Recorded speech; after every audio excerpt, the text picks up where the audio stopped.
Okay, guys. So, good afternoon. I hope your exams went well. I've heard a lot of some people said they wish they could have written the old style.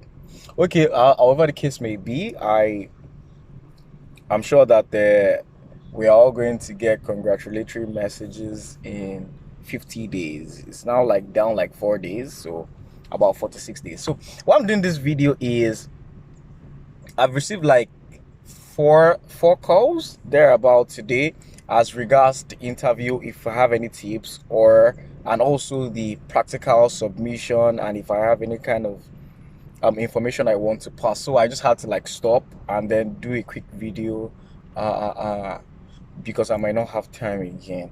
Okay, so first things first, for the videos, the interview, excuse me, is going to be done by a Novell Center someone that will be contracted by Novell Center to confirm your exams. So basically, the person will be asking you questions based on the answers you have. I've gotten reviews or feedbacks rather from people that have done theirs today. I thank you very much for the feedback. So that would help me pass this information. So basically, the interviewer is going to have your what's it called, your answers with him or her, and then the person will be asking you question based on what you have written, why you wrote it. So I will advise that you go back to the scenario before your interview, read the scenario, we understand the scenario. Remember that you're not trying to answer a new set of questions, it's you ones that you've already given. So just go through your questions. I heard that the interviewer also asked a question about they might ask a question about your references, so you want to make sure that you are those ones are solid, and then you could state where you got them and how you use them basically. So that's that for the interview. Read what you have written, read the questions, the scenario itself, and then you should be good to go.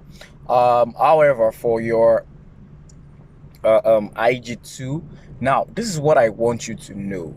The project is not about giving marks. They're not going to. So it's not like if a part has 10 marks and you've written small, you get 5 marks. No, I've sent you guys checklist. If you don't have it, send me a private message or go to the group and see the documents I've sent already.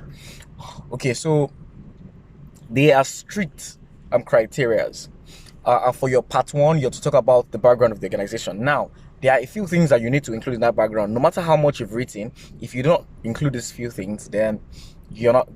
So the way they mark it is either you meet the criteria or you do not meet the criteria. So it is met or not met. It's not about if you met it or you didn't meet it. Okay, sorry, I said that again. Okay, now let me break it down. So the background says you have to list, excuse me, the name of the organization, the number of staffs that they have, the shift patterns that they have, and then a brief description about what they do, like equipment that they use, and what type of activities that you do, basically. So if you included a name but you didn't include the location, so you're gonna have a met for name but not met for location. You're gonna have, if you include the description but you don't include shift patterns, you're gonna have a met for that, a not met for that. So I know, I think about 5-6 not met, and then the project is out. So just one part of that project could mean a refer. So you want to make sure that you go to the criteria. It's not about what you have seen or what you have written. It's about the criteria that they have set and if you've met it. The second part is about consultations.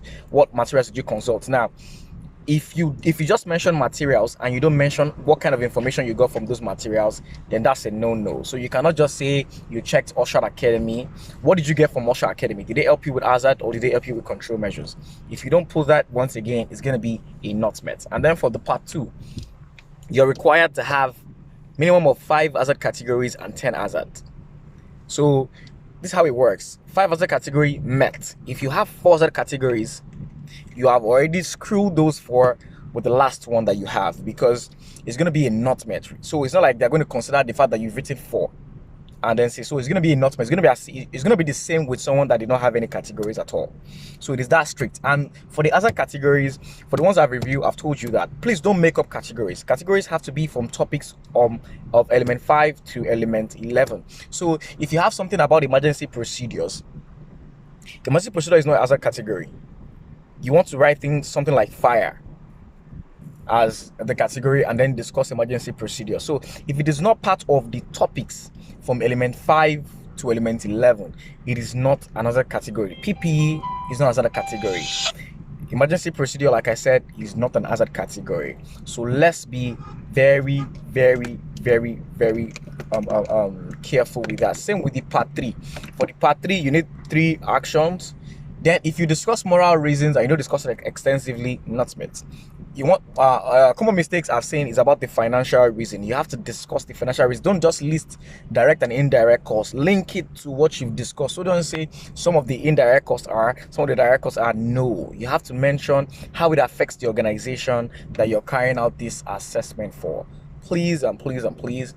I think the remaining parts are pretty straightforward. Your reason for review has to be stated. You have to state how you're going to communicate it, who you're going to communicate it to for the next one, and then for the last one, you I think you have to do follow-up, the check. That's the last one in part 4. So please, let's just make sure that we do that. I hope this helps. So I hope it helps. Excuse me. So I have been looking at some of the practicals, but it's a lot. So if I haven't reviewed yours, please just give me some time. Maybe start pressuring me towards the weekend or something. Okay, and one more thing. I have one more thing to say. Okay, so I think that's basically that. All right. The deadline for the practical submission is on the 17th. I think that's upon Monday. So please make sure that you have it done before then. And please don't rush it. If you don't meet the criteria, it's going to be a refer. Thank you.